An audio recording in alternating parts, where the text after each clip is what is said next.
Hello gents, and welcome to the first video of the series. Today I'm going to be talking to you about what makes a top 1% man, and I'm going to be talking to you in the context of fitness, but the top 1% can mean pretty much anything, and it can apply to pretty much any area of life, and it's very subjective. It's something that varies depending on opinion. To me, when it comes to the top 1%, that's something we need to define, that's something we need to actually work out before we can work towards it. So first of all, you need to work out what the top 1% means to you. You need to specialize. Just like investments, if you diversify too much and you try and get good at too many different things, you're going to get overwhelmed, you're going to burn out, and you're not going to get better at anything. You don't really want to be a jack of all trades when it comes to fitness, especially when you're starting out, because you're in that beginner stage. You're not going to be able to learn everything. You're not going to be able to pick everything up. And if you try and do everything at once, you're just not going to get better. So you need to focus on those specific things that you want to get better at. For me, starting out, I was quite overweight, and for years I knew what I actually needed to do, but it was just doing it that was the problem. And I didn't take action. I procrastinated a lot for many years, and I just finally got to a stage where I hated my body so much and the way that I looked that I had to change. Working out for me, what I need to focus on was very important, and it's very easy to overcomplicate it. But really, the reality is you know exactly what you need to do to achieve your result. For me, being an overweight guy, all I needed to do was start moving more and start eating less. And for me, the biggest problem was eating. I was already pretty active playing sport. I don't know what you're doing at the moment in terms of what you're working towards, but you do know the right path. You're not here watching this video because you need to find the right path. You already know that. You just need to crack on and get started. You know, like I'm here today making this video. I know for me, starting out on this channel, I know exactly what I need to do, but it's very easy to put it off and put it off. So just get started and get focused on what you want to do. Don't try and do everything at once. Focus specifically on what you want to work towards. And if you need help with that, just drop me a message in the comments and I can help you out with that as well. Now, my next point is actually going to contradict everything that I've just said. And this applies for later on down the line. But when you've become an expert at something, it's very easy to then stick with what you're comfortable at and just not get outside your comfort zone and just keep doing the same thing over and over again.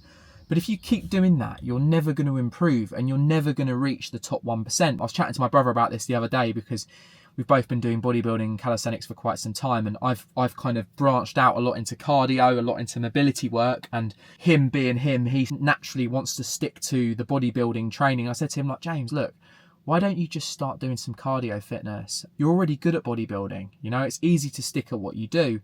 And I notice it in myself all the time. You know, like when I make content, I'm always making the same type of videos that I can make. For me, making this video is a massive step for me, getting outside my comfort zone, because I've never actually made a video like this before. Especially in those sort of later stages of development, once you've got experience in one area, if you just stick at the same thing over and over again, you're not going to get towards your goal of getting in the top 1%. I also wanted to talk about the types of goals that you set. So if you want to get in the top 1%, you need to move away from ego orientation and comparing yourself to other people, comparing your lifestyle to theirs, comparing your fitness level to theirs, looking online and letting other people demotivate you. And you need to move towards task orientation, which is where you focus on just bettering yourself. Okay, so focus on taking small steps, focus on improving in the areas of life that you know you need to improve on, and stop comparing yourself to other people, because other people have completely different goals to what you have. You're never going to achieve exactly what another person's achieved, and it's unrealistic to set yourself expectations and to set yourself goals that other people have. And this is something for me that's been absolutely massive, and I know it is probably for a lot of you too, especially if you're here watching this video. With social media, it's very, very easy to compare and want something that someone else has, even though that might not even be the right thing for you. So like I said in step one, work out what you want and then start to move towards it, okay? And you do that by setting yourself small, manageable targets. I like to use something called SMART goals, right?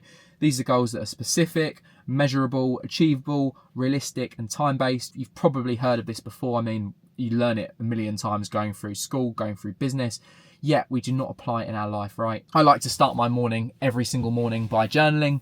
I write down exactly what it is I want to achieve through the day, and then I tick them off. That helps me hold myself accountable and stay motivated. So if you can learn to do that, it's going to make a massive, massive difference. And once you've kind of come up with this plan of action for what you want to achieve, you then need to work towards it. And when you're working towards your goal, it's very easy to overcomplicate things. And I did this for years, right? When I first started training, I was in the gym for like 2-3 hours every single session. I was doing 15 exercises, 6 sets of every single exercise, because I just thought that more was better. You know, I'd be researching online, looking for the best supplements, looking for the best diet. I had one point where I was eating 1 kilo of chicken breast in one sitting because I thought that the protein was going to help me build muscle. I had a friend that would eat like 15 bananas in one go because he thought that it was going to be beneficial to get carbs pre-workout, right?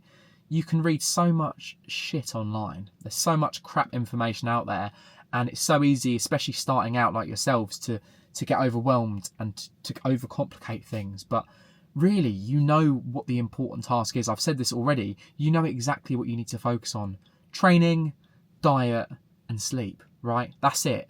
That encompasses everything related to training. Yes, supplements might help. Yes, doing all these recovery methods might help, but it's only going to help you by a small amount, right? And yeah, when it comes to focusing on exactly what you want to do, you need to do this in the most efficient way possible, okay? So you want to aim to do as little work as possible and get better, right? So when I train at the moment, I try and do as minimal work as I can. And this is going to help me to spend more time doing other things that are actually going to benefit me and actually work towards getting in the 1%. Having some of this time back that I could have spent in the gym for hours and hours doing absolutely nothing helps me to achieve a lot more in my life than just getting fit, right? And obviously getting fit is what you're here for, but overcomplicating things is actually going to get you further away from your goals. When I was doing all those sets, all those reps, all those hours in the gym, I was overtraining, and the training I was doing just wasn't productive. I mean, just think, like, if you're spending hours in the gym, you're constantly saving yourself for the next set, for the next rep, for the next session, and you're never actually getting better at what you're doing. So quality over quantity, intensity over volume, focus on efficiency, focus on getting better, and that's going to help you get towards your goal of getting in the top 1%. Now, something I've been focusing on a lot recently is working towards a top 1% mindset. A top 1% mindset is something that allows you to work towards any goal that you want to achieve without doubting yourself, without procrastinating, without worrying. And this is the step that I'm still working towards at the moment, and I'm sure we will always be working through for the rest of our life. And I think it's kind of a spectrum, right? Yes, you can get better, but you're never going to reach satisfaction. You're never going to reach the point where you feel complete until you can work on your mindset and you can get healthy, right? Because you look at bodybuilders like Arnold Schwarzenegger, right? He had the best physique of all time, and he'd wake up in the morning, look at himself in the mirror and think that he looked like absolute shit, right? He had severe body dysmorphia.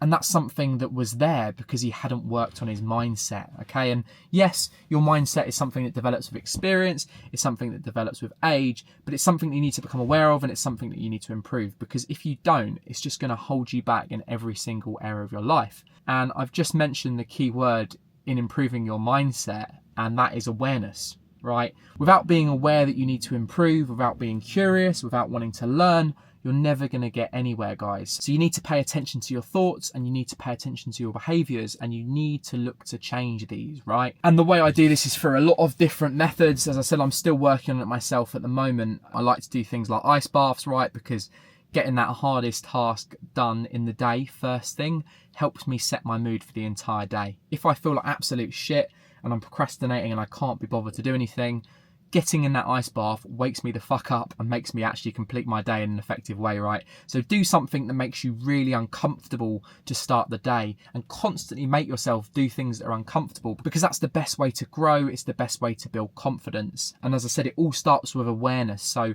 be aware that you do need to improve. Don't think that you've completed life. Don't think that you're the fittest person in the world. I have that a lot with my clients that come in and they think they know absolutely everything when they first start. And because of that, they just don't listen to me when I'm coaching them, right?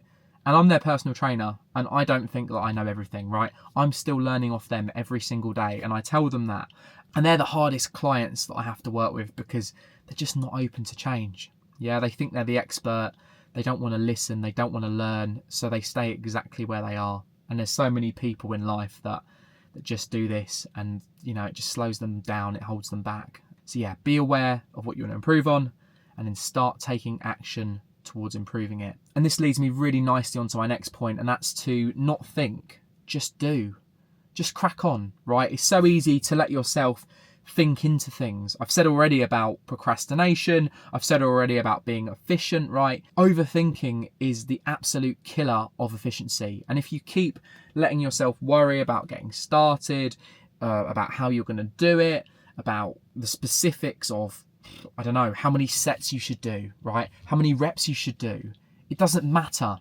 All that matters is that you go in the gym and you work hard, okay? You train intensely, you get yourself outside your comfort zone, just like what I've talked about in the mindset section, because that's how you develop and that's how you improve. I read a study the other day, and I thought that to build muscle, you had to lift between 8 and 12 reps for years, right? Mike Israetel's just proved that you can build muscle between 6 and 25 reps. Who'd have thought that you could build muscle lifting 25 reps, right? So it is a case of just focusing on what you need to improve on. Stop thinking about everything and just think about the things that really matter, because it is simple, it is easy to do, you know exactly what to do, you just need to do it.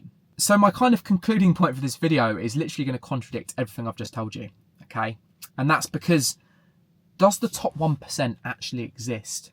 By thinking I want to be in the top 1%, I can guarantee you're never going to be in the top 1%, right? Because I said at the start of this video, the top 1% is something that's subjective, and that's something that's subjective to you, to me. We all have different opinions on what the top 1% actually is. And when it comes to being in the top 1%, it's not actually something that really exists, right? If we can get clear and we can define what we want to achieve, I feel like that's my accomplishment of the top 1%, because I'm clear on my boundaries, I'm clear on what I want, and I can work towards that. But there's a lot of people that go through their entire life just being uncertain, unclear, and I completely understand how you feel. Out of anyone, I can relate to you. I know exactly what you're going through, but you just need to stop letting that lack of clarity, that lack of certainty, that unsurety, that anxiety kill your progress towards your goals, right? Because if you let yourself overthink too much, and if you let this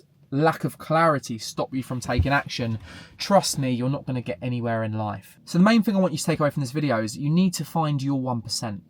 Okay, what is your 1%? What does that really mean to you? And do you believe that you can achieve that, right? Because you can keep going through life never feeling satisfied, never feeling like you're ever going to get there. And if you have that mindset, you never will. So define your 1%, work towards it, and actually feel grateful, feel satisfied, feel proud when you get there. And that to me is the definition of winning in life. And that to me is the definition of being in the 1%. And for me, that's something that I've achieved recently. And I'm so happy that I've finally realised this, right? And everything I've done in my life has led me to this point. And it will still continue to lead me, but in a healthy, in a balanced way. I'm still constantly striving, but I finally feel like I'm actually in that top 1%, and I can be proud and I can be satisfied of what I've achieved. So guys, thank you so much for watching. I hope you've enjoyed this video. I'm going to be continuing this series on with a few different videos, so please do tune in, and I look forward to hearing from some of you soon. But take care, and I'll see you in the next one.